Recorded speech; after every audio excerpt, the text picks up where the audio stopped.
Broadcasting from the business capital of the world, this is the Podcast Business News Network.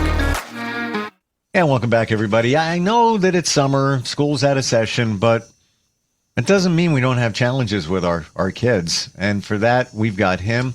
Good Advice Helps with Dr. Allan Gold, a psychologist, school psychologist in the Reed Union School District in California for many years, has helped so many students and parents move their lives forward. And we're going to grab some of your emails today and so much more. Great to have him back with us. How are you doing today? I'm fine, thank you. Yeah, it's wonderful to have you back here. I'm going to say I missed you. Yeah, I missed you too. Yeah. And obviously people, last time we got together, we resonate. You do with them. So we got some emails. We're going to start with something we've done in the past. What's really going on here? We'll get to your feedback in a moment, but given you a hypothetical situation and through the eyes of a school psychologist, what's really going on here? You ready? Sure. So we have a girl who's in the 5th grade, makes friends easily, but every few weeks there's a dramatic fallout. Her parents hear a new story almost every month about somebody who betrayed her. Is this normal friendship drama for that age, or could something deeper be happening? What's really going on here? Very good question. There's a lot of 5th grade it's an interesting time for kids. I happen to really like 10 and 11-year-old kids, but it's also a time of change. And by change, I mean early adolescence. And it's not unusual that some kids in 5th grade reach puberty early. Others are still, pre-adolescent. And their hormones can affect them. And their interests can change. So, it's not unusual that kids, certainly in 5th grade and 6th grade and those grades, have had friends maybe since kindergarten or even preschool. And then all of a sudden, the differences just begin to manifest themselves. And kids will, for some reason or other, they have different interests and they don't want to be with each other. One may be interested in boys or girls, and the other one not. So it could be that, it's not unusual for kids from 10, certainly through 13 or 14, to have there's a lot of experimentation with friendships, trying to figure out their identity, who they want to be with, and they're not necessarily aware of that. So somebody could easily, and they tend to be much more sensitive at that age too. So if somebody makes a comment, they could be easily offended. So like this girl is saying that.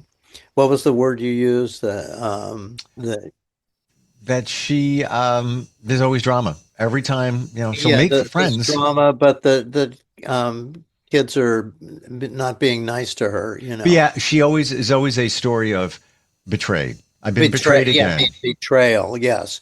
So she may in fact be a very trusting person and expects and has expected and experienced that kids in the past have stuck up for her and that kind of thing. And then if she feels betrayed, maybe one of her friends is siding with somebody who made a negative comment about her. So I don't think it's so unusual to expect that.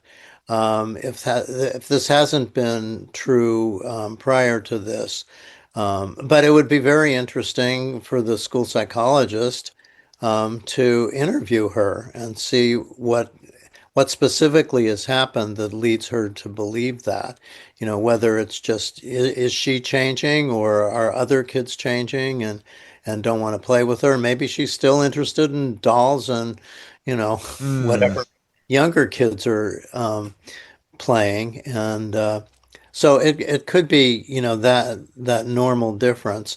But it could also be related to something very specific that might have happened, where a very close friend betrayed her, didn't stick up for her, is ignoring her or not including her in games and other activities, or just talking with kids. So, Mm, it's a challenging period of time for sure. kids, whole middle school period, and and can certainly start in fifth grade. I've dealt with fifth graders who were going through situations like this, and we needed to kind of deconstruct what meanness or betrayal or really meant to kids and what was going on.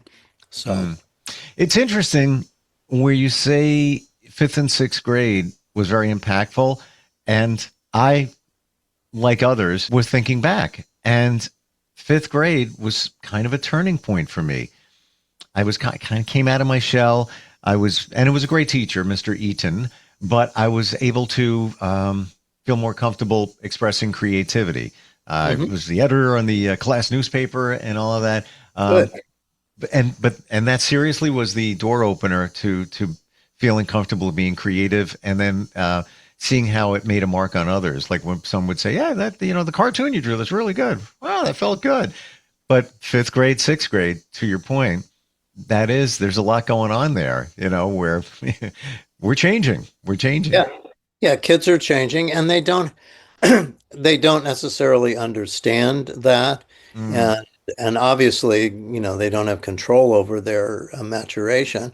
Um, but that's why it's really good to talk about this um, with other kids and see what's really going on. mm, I mean, like in our school district, we had family life education in fifth grade, where we would teach kids about the bodily changes in adolescence and how babies are made and all that sort of thing. But I used to talk with kids about the emotional changes too, but that's probably, it's more like the physical changes that are emphasized, but I think the emotional changes that go along with puberty are really important for kids to understand mm. so they don't blame themselves or even other kids. Um, one final thought here that you brought up, that this fifth grader, she makes friends, big plus there. But Yeah, then a month later, there's some drama that ensues. But you brought up a wonderful point in that she frames it as, I'm betrayed. They're doing this, they're doing that. And it may be her covering up, like you said. Maybe she still plays with dolls and she's embarrassed about it. So let's yeah, come up with another excuse. yeah, yeah. Hmm. Wow. And it's not unusual that kids easily blame other kids for something that goes wrong. Yeah. It's so important, not only for kids, but for all of us, if there's to accept or at least question, what did I do that might have set somebody else Right. off or made somebody angry? And, we don't, many adults don't do that. It's Take easier. responsibility, right? It's taking responsibility and seeing about change, if that's an appropriate thing to do.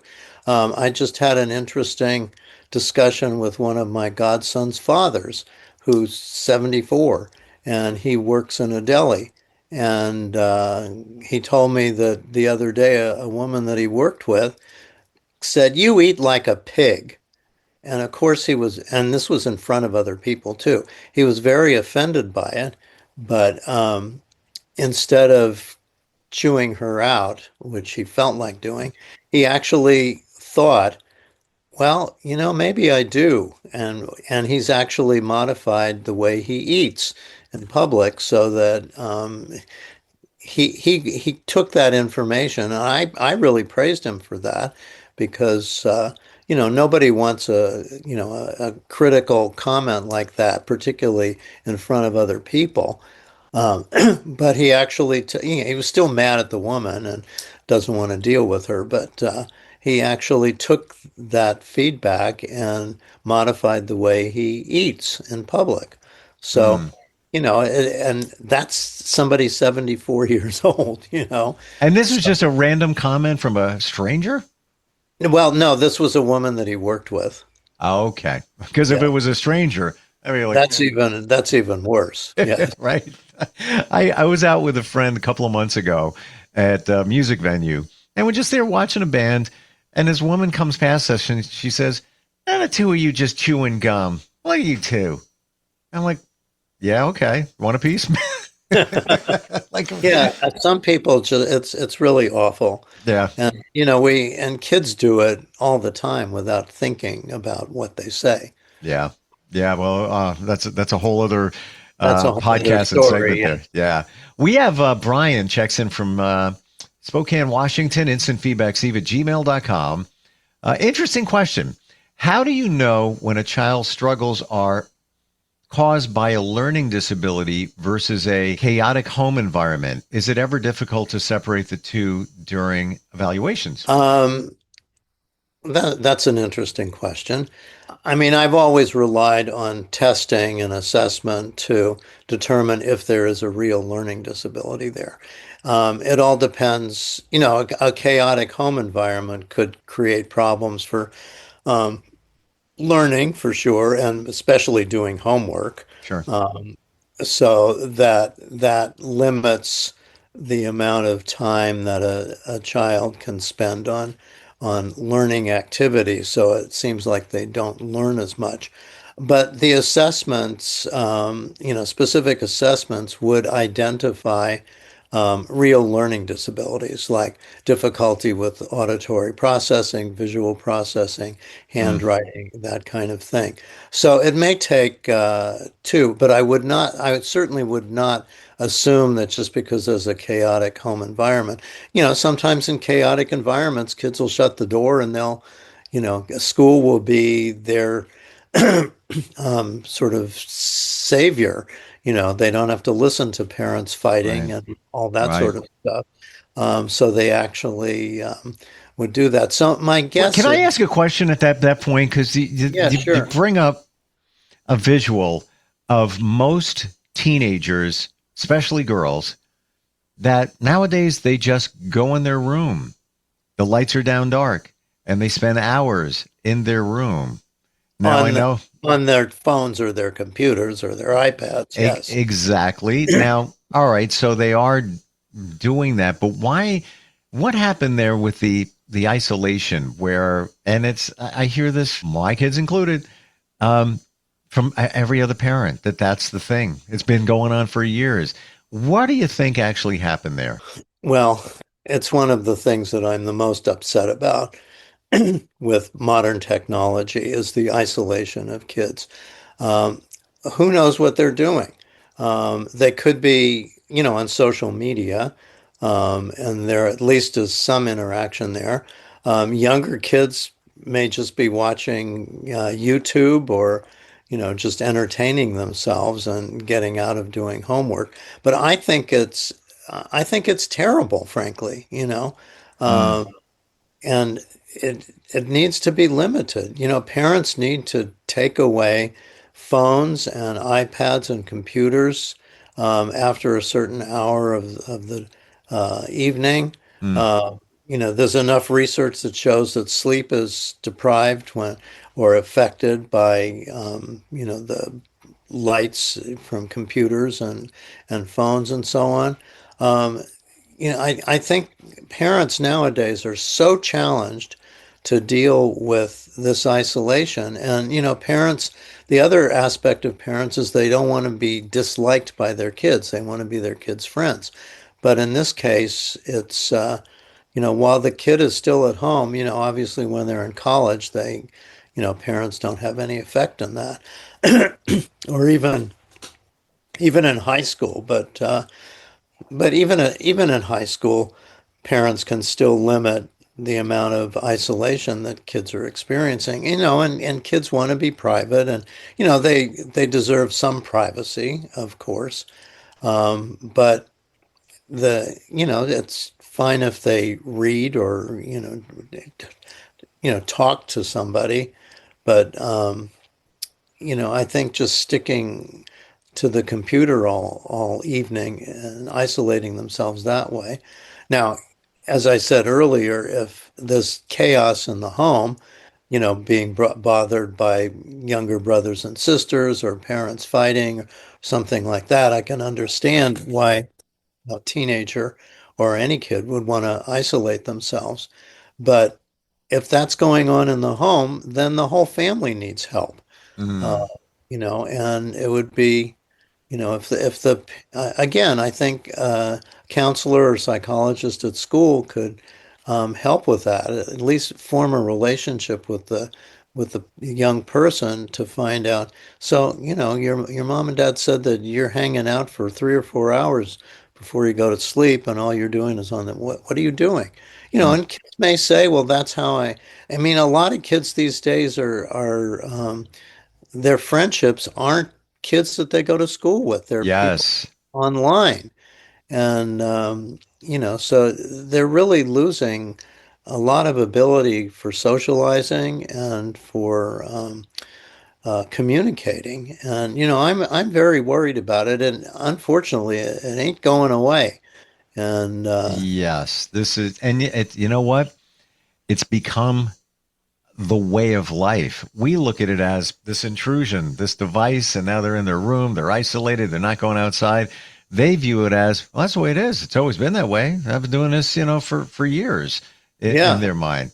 Um, on a plus side, you can meet people outside of your school circle, maybe yeah, even others around the country. Got to be yeah. careful with that.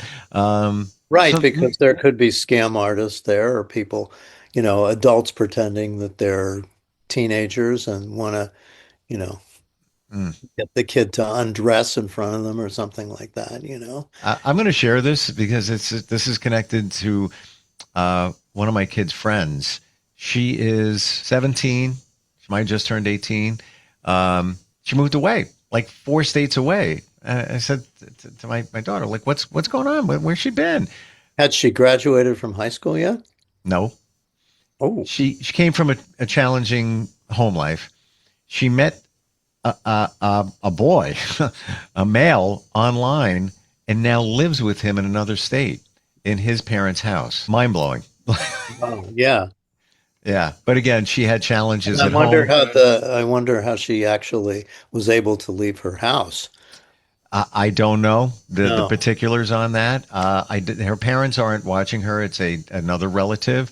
Um, Uh-huh. Oh, but I yeah, see. Okay. yeah, yeah. But it's just kind of uh, I don't want to say scary. Whatever could transpire. Anything could happen online. Well, at least she's living with the boy's parents. That's That better when I than heard that, I nothing. was like, all right. Yeah. Let's jump to one here from Carlos in Texas. He says, if someone wants to become a school psychologist because they experience anxiety or ADHD themselves growing up, can that personal experience become an advantage, or does it sometimes make the work more complicated? Very, very good question. Right? My initial reaction was that's an advantage Yes. because assuming that it's under control, because the more a psychologist experiences the challenges of life, him or herself, the better the empathy is, the more Right. somebody can understand. Like when I met with kids who were being teased because they were short, it was really easy for me to say, I know exactly what you're going through because I was short when I was a kid until I was about 15. And kids used to call me shrimp. And, so there's a way to really understand what a child is going through. If one has lost a parent as a child and a kid loses a parent, you have that great empathy. You know what you went through. So I think all of that is true. Now, the ADHD can be if it's under control and with Carlos, that's good because he understands what it's like for kids with ADHD, how hard it is to pay attention to one thing. Now, on the other hand, sometimes a positive effect of ADHD is being able to multitask, do a bunch of things at one time. And Mm. for a school psychologist, sometimes you really have to focus on the one child you're talking to and not be distracted and listen very well. But sometimes there's just lots of things to do, and your mind say, "Oh, I got to do this, I got to do that," and if you can organize it. Now, the anxiety is a different issue. That, as I said earlier, understanding anxiety in kids is really helpful. You know how it can interfere with tasks and so on. But there can certainly be, if it's not under control with him, there certainly can be a lot of anxiety in the job. Um, Mm. oh gosh, I'm so worried. What if I can't help this kid? What if I can't help this teacher? What am I going to do? What are they going to think of me? So that I could understand could be Sure. a difficult um, you know situation to deal, or emotional situation to deal with. So, but understanding anxiety is really good if and then the Carlos or whoever it is. I would recommend therapy, because it's easy to, it's a demanding career, and if you tend to get anxious about not knowing everything, not being perfect, worrying about what people are going to be thinking about you, all of those sources of anxiety. It's really important to deal with that and get it under some control. Not that a little anxiety isn't, appropriate sometimes, and a little anxiety gets. Well, I just had an interesting conversation yesterday. Remember a long time ago, my former student Jessie was on here. Yes. Yes. Yeah. So she graduated from college over a year ago, and she's 22 now, and she's thinking about occupations. And last year she was doing uh, um, after school care at an elementary school, and really liked it, and they liked her, and they wanted to actually promote her to a kind of a little higher position. It was only an extra dollar an hour pay. But she's also been this year taking care of young kids. She's been a babysitter or child care, and she wants to start her own business with that. Mm. And she called me yesterday actually, and she found out that she needed training. They were starting training next Monday, and she was really thinking about whether she wanted to do that, and she wanted my opinion. And I felt and she was afraid of how her boss would respond if she said, "I don't want to do this anymore." And how her parents would respond. And the anxiety she was expressing was a lot. Mm. Uh, and so we talked about it, and we talked about how she could communicate with the boss, who was actually only in her early 30s, I think. And so yesterday afternoon, after we got off the phone, we talked for about 45 minutes. And she called me in about 20 minutes later, and she was so anxiety free. The boss was very, very accepting of her wanting to, stop. She even sent me an email that the boss had sent her, lauding her skills, her work with kids, inviting her to work part-time while she's building up her um, Mm. Beautiful. business. It was beautiful. It was so wonderful, and respectful on both sides. And Jessie's a really good communicator, and we talked a lot about how she could say what she was feeling, and it was accepted. But when I left her on the phone before she called, the anxiety was up to here. She was really afraid of Mm. how um, she was going to be accepted, or her request was going to be accepted. So anxiety is not unusual, but some we sometimes have to muster the courage to go ahead. But I think one way of dealing with anxiety is what Jessie did, which was to talk to me. She wanted my advice. She wanted to know if I thought she should stick with that job and not do the the babysitting job. I don't know if that's what she's going to do forever, but I said, what's most important is that you do something that makes you happy. And she was making a lot more money out of it than this other job too. But you gave her the view of this where the anxiety coming from her being viewed as weak because she doesn't want to do something, but quite the opposite. That's respectful for somebody to say, I enjoy this, but I enjoy this more. And I'm making you aware of it. That comes from a place of power, and it's admirable, especially at her age. Yeah, at her age. Yeah, it's incredible. We're out of time. Oh, no. Great feedback today, everybody, and certainly from you, Allan. Always reach out, instantfeedbacksteve@gmail.com. If you have a question, you want to get into this field, or maybe you've got some challenges with your children, we'd love to hear them. And as always, Allan, thank you for being here. We'll catch up next time. We're going to see each other next week, I think. Looking forward to it. Me too. Have a good one.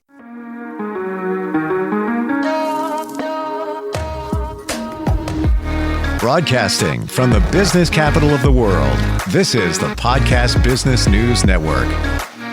This is you over 30 years ago. Are we there yet? Are we there yet? And this is your mom when you drive her back from therapy. Are we there yet? Are we there yet? Are we there yet? Roles change without us noticing, and in your new role, we help you help. AARP gives you the information to help care for your mom so that you can have patience with her, just like she did with you. Visit aarp.org/caregiving or call 1-877-333-5885 to get practical health and wellness tips to provide even better care for your loved one. Are we there yet? Remember, visit aarp.org/caregiving. AARP, we help you help. A public service announcement brought to you by AARP and the Ad Council.